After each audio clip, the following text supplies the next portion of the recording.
বিসমিল্লাহির রহমানির রহিম। গাইস, আসসালামু আলাইকুম।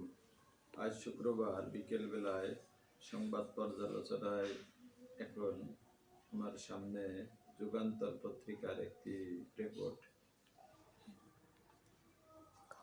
অস্থির নিত্যপণ্যের দাম, স্বস্তি নেই সবজির বাজারেও, এরকম একটি রিপোর্ট প্রকাশ করেছে দৈনিক যুগান্তর। ডাকসু নির্বাচন, বাকেরকে সমর্থন দিয়ে সরে গেলেন মাহিন সরকার।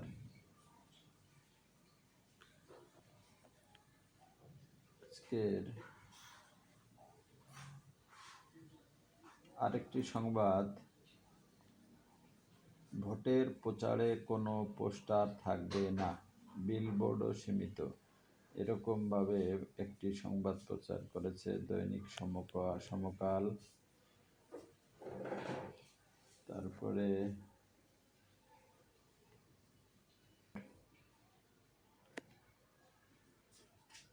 একটি সংবাদ,